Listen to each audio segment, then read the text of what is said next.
Banyak manusia di muka bumi ini bahkan yang bunuh diri atau membunuh manusia lain sami mawon hanya karena masalah keinginan, kekhawatiran atas tubuh alamiahnya yang menuntunnya ke dalam maut bukan maut ya, nasib buruk yang membuat rohnya dan cita-cita rohnya hancur berantakan. Ya Allah itu roh gembala dengan roh kita, nanti Tuhan akan memberikan kebenaran cara perdamaian. Nama lafaz Allah yang adalah Salam saudaraku yang terkasih. Kita jumpa lagi untuk membahas how to and define. Jadi ada nantinya how to and define kehidupan berilahi dan berjasmani. Tetapi kita akan menyaksikan satu lagu pujian terlebih dahulu sebelum melanjutkan.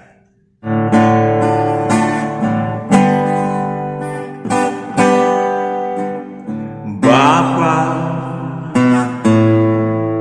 ku persembahkan tubuhku sebagai persembahan yang hidup, kudus dan yang berkenan padamu, sebagai ibadah yang sejati.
Kepadamu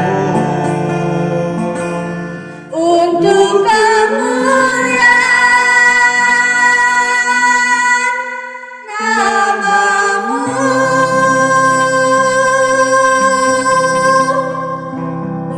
untuk kemuliaan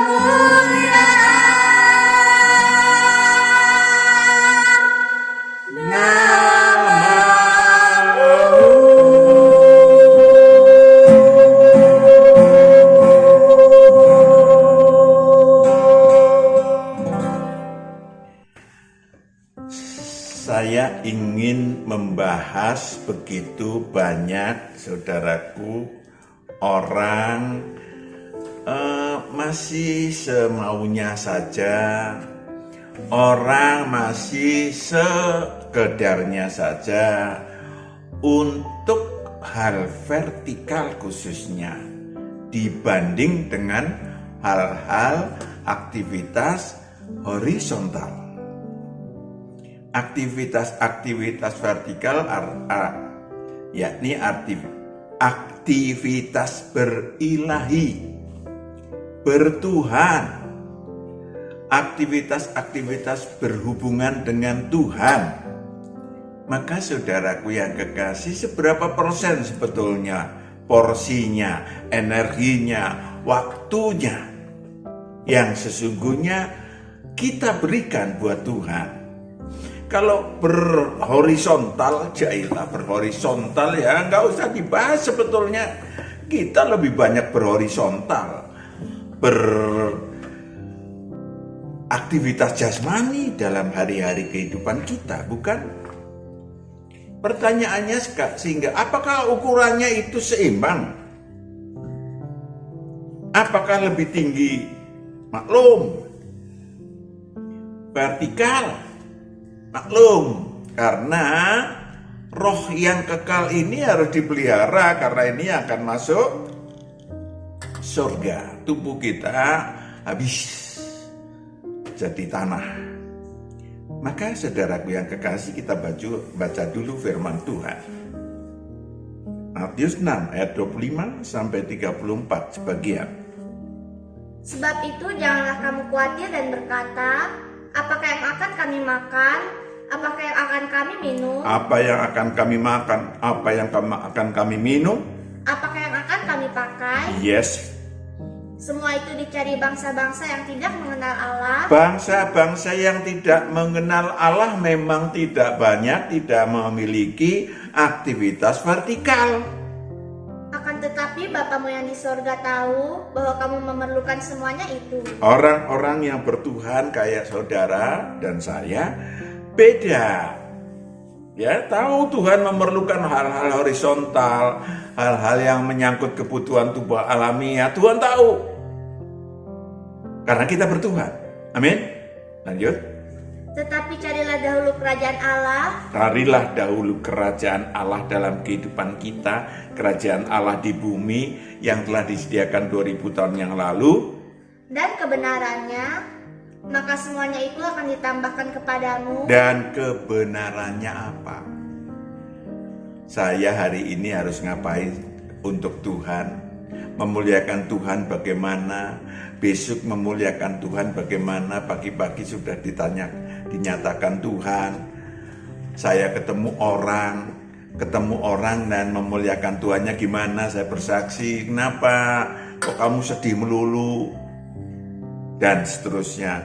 Itu namanya memuliakan Tuhan. Lanjut.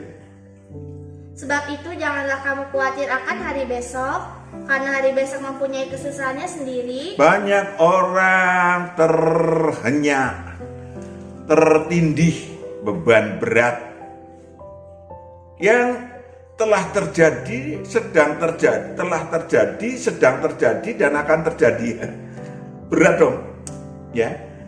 Saudaraku yang kekasih, ini banyak terjadi. Ya, padahal untuk esok hari khususnya kita nggak tahu apa yang terjadi, yang akan terjadi. Ya, anak masih SD udah mikir kuliah di mana, ya kan? Mikir, ya. Ini yang banyak terjadi sehingga memenuhi apa yang disebut sebagai diri kita dengan kekhawatiran, beban yang sebetulnya nggak perlu. Maka firman Tuhan mengatakan hari esok memiliki kesusahan sendiri, kesusahan sehari cukuplah untuk sehari. Cukuplah untuk sehari. Jadi ringan hidup ini, saudaraku, ini yang harus dimulai. Banyak manusia di muka bumi ini bahkan yang bunuh diri atau membunuh manusia lain sami mawon hanya karena masalah keinginan, kekhawatiran atas tubuh alamiahnya yang menuntunnya ke dalam maut bukan maut ya, nasib buruk yang membuat rohnya dan cita-cita rohnya hancur berantakan.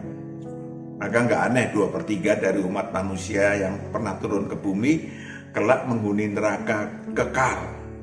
Ya karena itu yang hal-hal sebetulnya sampah digendong, ditaruh di atas kepala.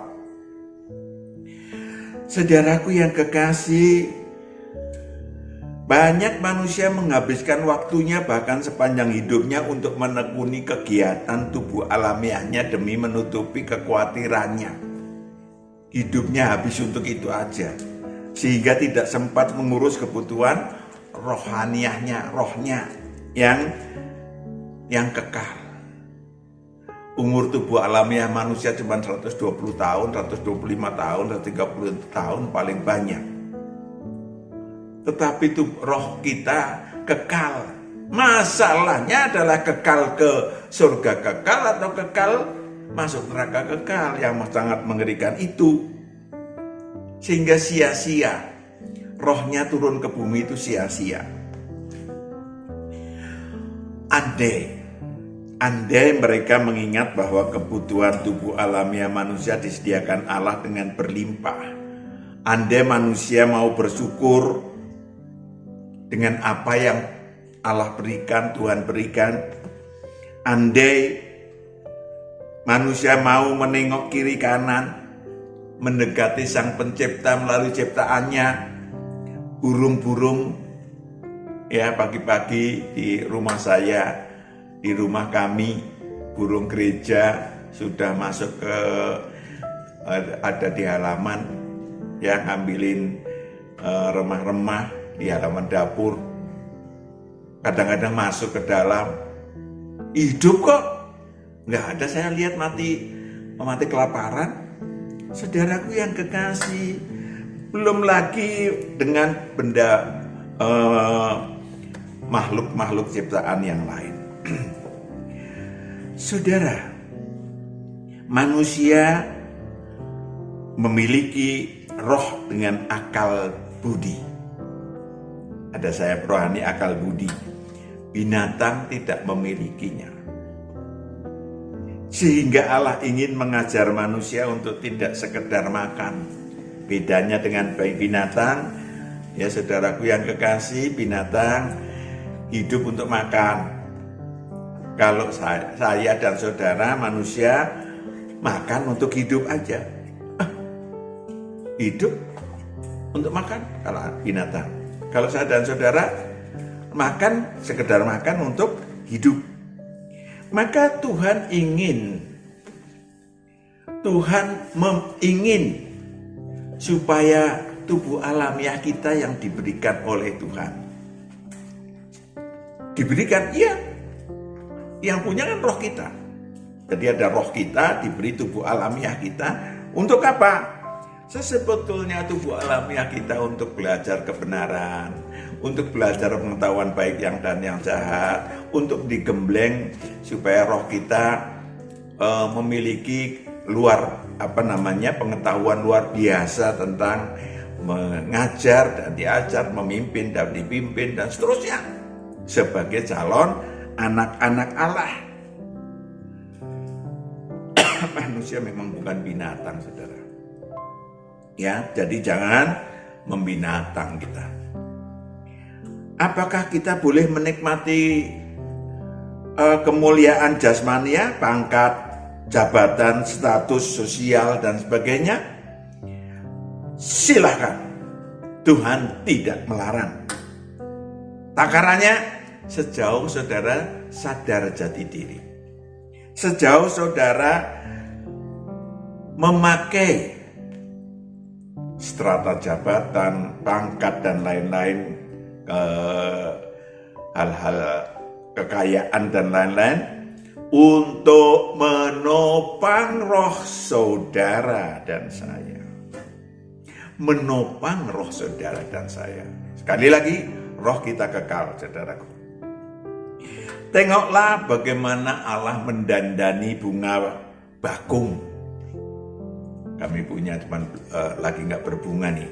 Kalau lagi berbunga, tunjukin bagaimana bunga bakung yang berwarna-warni itu indahnya bukan main. Tumbuh dari tanah yang sama dengan buah ara yang ada di kebun saya. Saudaraku yang kekasih, Yang satu indah, yang satu berguna untuk di tubuh alamiah, yang satu berguna untuk mata, satu berguna untuk mata dan mata hati, yang satu berguna untuk bersyukur, untuk bisa dimakan, untuk kesehatan. Sesungguhnya semua untuk menyenangkan manusia. Manusia yang sadar ilahi akan terlebih dalam mendandani, akan mengatakan, wow, bunga bakung saja diperhatikan Allah, indahnya bukan main. Ya, puji Tuhan, pohon ara banyak di rumah, buahnya banyak. Jadi kami bisa bersyukur. Terima kasih Tuhan. Saya ingin menyatakan kepada saudara,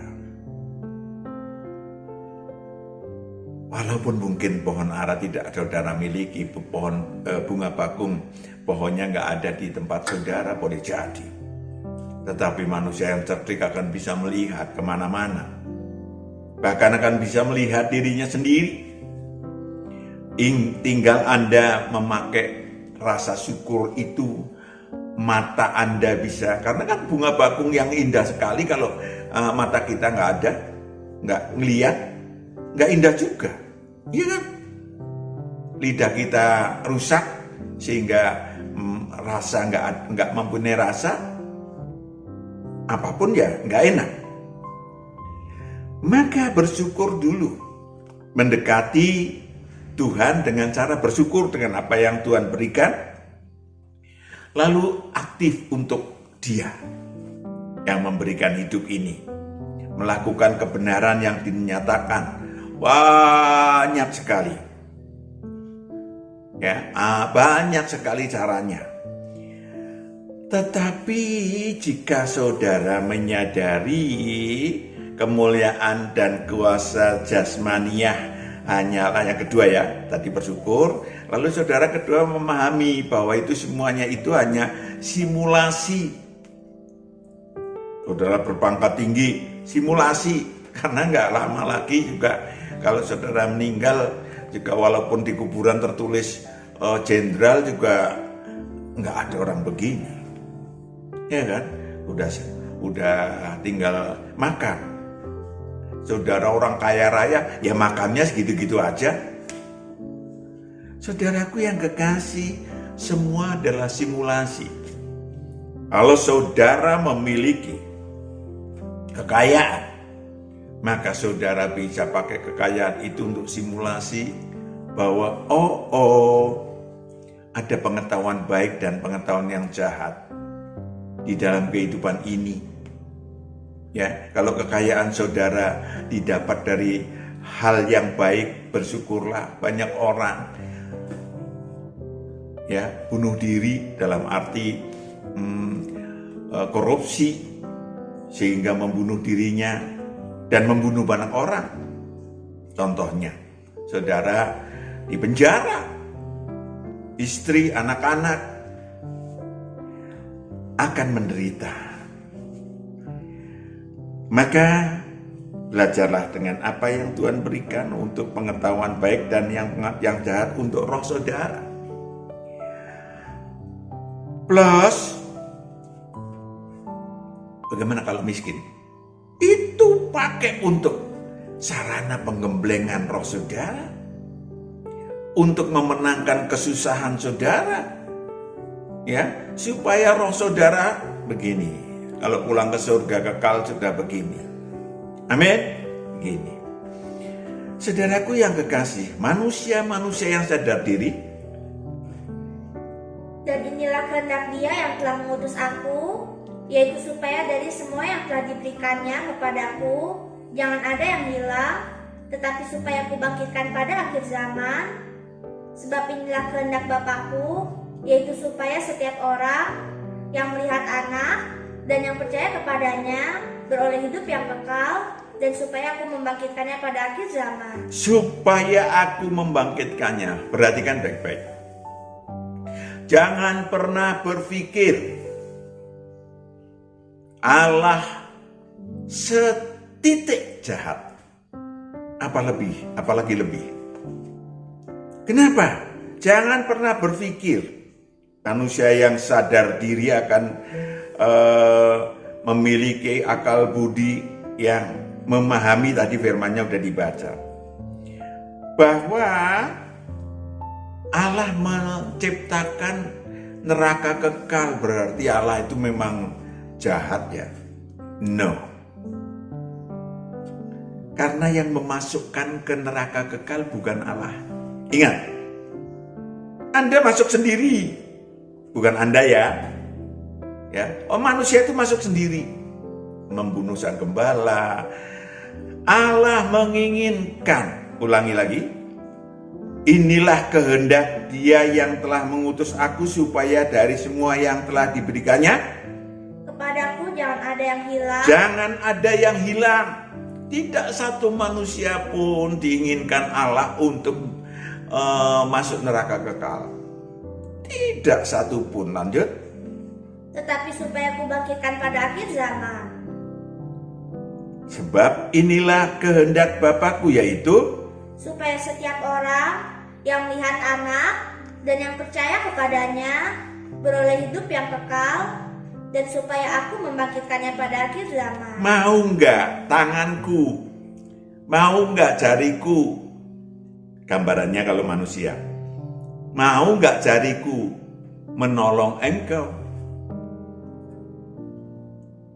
Kalau enggak ya kamu keblangsak-blangsak sendiri ke dalam kegelapan. Mau enggak terangku, terang ilahi, menuntun engkau, bahkan jariku, kebenaran Roh Kudus, tanganku menopangmu, Sang Kristus, saudaraku yang kekasih. Itu semua, jadi tidak ada kekejaman, bahkan kemarahan Allah di dalam semau gue marahnya. Tidak ada, saudara. Ya, Maha Pencipta sangat menginginkan seluruh makhluk tua-tua roh manusia yang turun ke bumi untuk kembali ke surga kekal. Jadi masalahnya 2/3 dari roh manusia tidak pengen kembali ke surga kekal, sadar atau tidak sadar. Nanti setelah penghakiman, karena surga kekal nanti setelah penghakiman baru ada yang masuk surga kekal, ada yang banyak masuk neraka kekal. Saudaraku, maka cuma 1/3 yang kembali. Mari saya dan saudara mendaftarkan yang 1/3 untuk kembali ke surga kekal. Amin. Yakobus 4 ayat 3-10. Atau kamu berdoa juga, tetapi kamu tidak menerima apa-apa karena kamu salah berdoa, sebab yang kamu minta itu hendak kamu habiskan untuk memuaskan hawa nafsu. Untuk memuaskan hawa nafsumu. Roh yang ditempatkan Allah. Roh yang ditempatkan Allah di dalam diri kita, dinginnya dengan cemburu. Ya, roh kita yang sebetulnya yang utama diinginkan oleh Allah. Tetapi manusianya sendiri berdoa pun ingin memperkaya diri. Berdoa pun untuk duniawi. Ya, habis kehidupannya untuk hal-hal yang memuaskan hawa nafsu. Bagaimana Allah mau menolong? Mereka sendiri mendaftarkan diri ke neraka kekal. Saudara, justru Allah menyatakan perhatiannya karena dikatakan tadi, roh yang ditempatkan Allah di dalam diri kita diingininya dengan cemburu. Cemburu jangan sampai masuk neraka kekal, jangan sampai ikut iblis. Ya. Jangan sampai masuk ke kerajaan dunia. Saudaraku yang kekasih. Manusia-manusia yang bebal, memaksakan kehendaknya, tak peduli rohnya menderita asal tubuh alamiahnya bahagia tanda kutip. Ya kan? Mereka bahkan berani menghujat Allah. Mana buktinya? Saya udah berdoa loh. Ya berdoa untuk hawa nafsunya. Allah sangat menginginkan rohmu. Kalau dikasihkan Allah supaya bejat, kamu tidak pernah ke Allah begitu. Kenapa? Karena kalau kamu bejat masuk ke neraka kekal. Sorry, saya harus ngomongnya agak kasar-kasar untuk orang lain. Amin. Saudaraku yang kekasih, kalau doanya nggak dikabulkan, ya, maka datanglah, masuklah kerajaan Allah dan cari kebenarannya supaya tidak terjebak dalam kebodohan semacam itu. Kita akan membahas tentang kebutuhan yang sejati untuk umat manusia. Banyak manusia bertanya kian kemari, bahkan pada rumput yang bergoyang. Pada rumput yang bergoyang, tentang apakah sesungguhnya kehidupan sejati. Sejati ini ngawrit itu apa? Ya, sesungguhnya sangat dicari jawabannya di seantero bumi ini. Penulis sudah menyajikan jawabannya dalam Sadar Jati Diri, Sadar Ilahi, Sadar Manusia dalam buku Misteri Nasib jilid 1. Kalau yang kita bahas ini jilid 3. Di saudaraku yang kekasih, saya kutip ya dikit-dikit. Ya.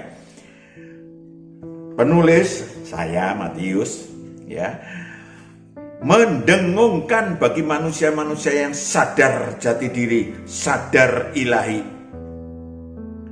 sadar bahwa keutamaan hidup adalah mengurus kehidupan rohnya, agar cita-cita ilahi roh saudara dan roh saya menyadari turun ke bumi menjadi cita-cita ilahinya tercapai, bahkan dapat berproduktif ilahi, artinya rohnya makin bermutu, harta surgawinya makin banyak untuk dibawa pulang ke surga kekal selama berada di bumi. Yohanes 6 ayat 63. Rohlah yang memberi hidup, daging sama sekali tidak berguna. Rohlah yang memberi hidup. Rohlah yang memberi hidup. Tubuh alamiah daging sama sekali nggak berguna. Maka perhatikan perkataan-perkataan yang kukatakan kepadamu adalah roh dan hidup. Itu dia. Maka harus mendengarkan, memahami apa yang Allah katakan dalam hidup saudara secara pribadi maupun secara umum. Amin. Itu kebenaran-kebenaran apa yang saudara butuhkan akan disampaikan kalau saudara menyembah Allah dengan roh saudara. Bukan segenap tubuh dan jiwa, tapi roh saudara. Allah itu roh, sembahlah dengan roh. Sehingga Allah akan memberikan kebenaran, roh saudara. Ya, perkataan yang keras dapat mengubah nasib buruk. Kadang-kadang Allah menegur.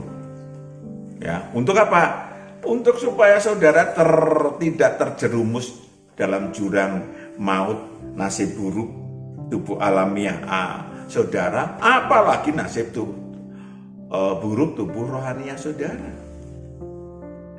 Kesuksesan roh yang menggapai cita-cita menjadi anak Allah sudah di tangan. Kalau saudara mulai manut miturut sama Tuhan secara pribadi. Karena Tuhan akan menuntut saudara secara pribadi kalau saudara memang cari tangan Tuhan, cari jari Tuhan, saudara pegang erat-erat. Amin. Jika roh Anda dapat menguasai sepenuhnya tubuh alamiah Anda, rumusnya begitu, maka kesuksesan roh Anda mencapai cita-cita menjadi anak Allah sudah di tangan. Jadi jangan terbalik.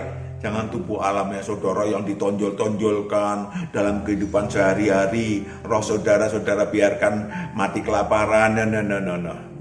Itu menuju neraka kekal. Dengarkan suara hati nurani saudara. Pelatihannya itu. Apalagi setelah saudara merdekakan roh saudara. Kemudian berjalan bersama dia.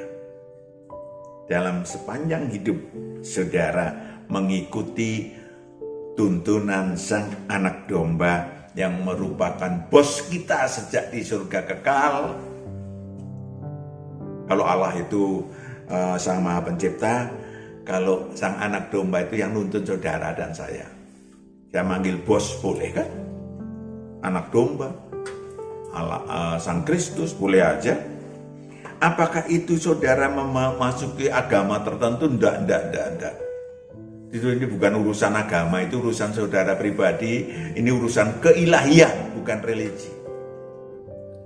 Saudaraku yang kekasih, saudara bisa masuk jalan Tuhan. Video-video mengenai jalan Tuhan, video ilahi mengenai jalan Tuhan berbanyak. Saudara bisa cari dari tembak aja Matius PS. Saudaraku yang kekasih, ketika Anda masuk jalan Tuhan, saudara tetap beragama, saudara memiliki guru dan Tuhan. Ya. Yang menuntun saudara dan saya, yang akan menuntun saudara dan saya berkiprah, memperkaya roh saudara dan roh saya. Saudaraku, tubuh alamiah kita lemah. Matius 26 ayat 41. Rohlah yang memberi hidup, berjaga-jagalah dan berdoalah, supaya kamu jangan jatuh ke dalam pencobaan. Roh memang penurut, tetapi daging lemah. Yes, roh itu penurut, daging itu lemah. Saudaraku yang kekasih, belum lagi ini dari tubuh kita sendiri ya. Roh penurut, daging lemah. Maka caranya berjaga-jaga. Kenapa? Kita bertetangga. Kalau bertetangga lumayan. Dikelilingi oleh roh-roh jahat, oleh iblis yang jumlahnya seperti pasir di laut. Yang mungkin kalau saudara sudah lahir baru dan pernah tinggal di dalam diri saudara, orang kira-kira saja 2000. Mungkin saudara lebih dari 2000 atau mungkin kurang. Tapi roh-roh jahat itu ada yang lebih jahat, yang dapat merasuk kembali dalam diri kita. Kalau kita kosong, tidak ada aktivitas ilahi. Maka rumusnya, adakan aktivitas ilahi setiap hari, menjadi terang, menjadi garam, senyum, nolong orang, empati, berjaga-jagalah. Maknanya adalah menjaga keinginan tubuh alamiah kita supaya tidak terpikat oleh duniawi, sehingga rohnya tidak terseret ke dalam maut dan kerajaan maut. Yakobus 1 ayat 14-15. Tetapi tiap-tiap orang dicobai oleh keinginannya sendiri, karena ia diseret dan dipikat olehnya. Dan apabila keinginan itu telah dibuahi, ia melahirkan dosa. Dan apabila dosa itu sudah matang, ia melahirkan maut. Coba saudara, puji Tuhan saya punya mata. Puji Tuhan saudara punya mata. Tetapi ada dua kemungkinan mata kita ini yang bisa melek. Mata kita bisa melihat pohon kelapa yang diciptakan Allah luar biasa, bisa berdiri, akarnya kemana-mana, bisa menopang. Lalu kita kagum kepada Allah. Mata yang sama bisa melihat, mobil bagus sekali. Andai kata saya bisa punya, mulai muncul iri hati. Mulai muncul masuk ke dalam apa yang disebut sebagai muncul ke dalam, saya punya kesombongan. Saudaraku yang kekasih, mata yang sama bisa membuat roh kita masuk neraka. Mata yang sama bisa membawa roh kita masuk ke surga kekal, karena hanya untuk mengagumi ciptaan Allah, bukan untuk membuat keinginan kita menjadi diseret, dipikat ke dalam duniawi. Amin. Dari kebenaran tersebut tadi yang dibaca oleh Davina, dapat dimengerti bahwa sulit sekali merumuskan jalan keluar yang dapat dianut secara umum oleh umat manusia. Nggak gampang. Karena tentu saja setiap orang masing-masing memiliki keinginan yang berbeda-beda, bermacam-macam. Boleh jadi keinginan duniawi si A hari ini, bahkan hari ini loh, beda dengan keinginannya si A juga besok, lusa, bulan depan, tahun depan. Apalagi keinginan si A sama si B sama si C. Tidak bisa kita menggeneralisasi. Tetapi pegangannya tetap satu. Jangan pernah menyusun, jangan pernah membuat keinginan roh saudara menjadi keinginan duniawi doang. Coret keinginan duniawi. Saudara akan menikmati ketika roh saudara memimpin diri saudara. Mungkin tidak banyak orang, tetapi itu akan nikmat. Jauh lebih nikmat dari saudara menikmati hal-hal duniawi sehebat apapun, seindah apapun. Ya, seenak apapun. Saudaraku yang kekasih, yang paling utama ketika saudara tanya kepada Tuhan kebenarannya, boleh sih enggak? Tuhan, saya punya pesawat pribadi. Tuhan akan mengatakan boleh. Kalau cuman pesawat telepon. Nah, kalau pesawat pribadi saudara cuman mau ke ini hanya untuk ngurusin pesawat pribadi sehari-harian dan seterusnya. Bukan nggak boleh. Untuk apa? Saudara sendiri yang tahu persis mana sih yang merusak roh saya, mana sih yang enggak, sejauh saudara sadar jati diri. Ya, Yohanes 8 ayat 30 sampai 36 sebagian. Maka katanya kepada orang-orang Yahudi yang percaya kepadanya, jikalau kamu tetap dalam firman-Ku, jikalau kamu tetap dalam firman-Ku, kalau kamu tetap nuruti apa yang Kukatakan, maka kamu benar-benar adalah murid-Ku. Maka jadikanlah seluruh bangsa murid. Murid itu demikian. Murid itu yang selamat. Yang selamat. Lanjut. Dan kamu akan mengetahui kebenaran. Kamu akan mengetahui kebenaran. Yang saya inginkan itu apakah jasmania? Apakah duniawi? Apakah menopang roh saya? Itu ada kebenarannya. Kalau saudara datang kepada Tuhan, kalau saudara menjadi murid Tuhan. Dan kebenaran itu akan memerdekakan kamu. Kamu akan merdeka, artinya tidak ada beban untuk rohnya masuk neraka. Tidak ada beban dalam diri saudara, karena kebenaran itu akan menarik saudara ke atas. Ya, jadi apabila anak itu memerdekakan kamu, kamu pun benar-benar merdeka. Merdeka. Bukan hanya merdeka, tapi benar-benar saudara merdeka di dalam perjalanan hidup. Enak menikmati hidup ini. Nggak khawatir. Itu langkah awal untuk mengubah nasib buruk setiap manusia. Adalah memerdekakan rohnya oleh Kristus Yesus.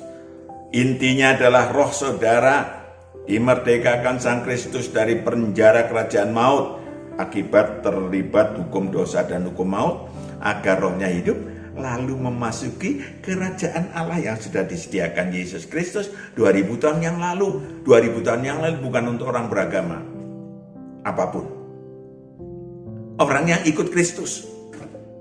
Jika Anda memasuki jalan Tuhan, kerajaan Allah di bumi, maka Anda akan dapat mengunduh berbagai kebenaran ilahi. Ya kan? Tadi udah dibaca berkali-kali yang Anda perlukan secara pribadi. Ya, langkah awal yang hebat, saudara. untuk mengubah nasib buruk saudara, untuk menguatkan kekhawatiran saudara, itu adalah langkah awal yang hebat.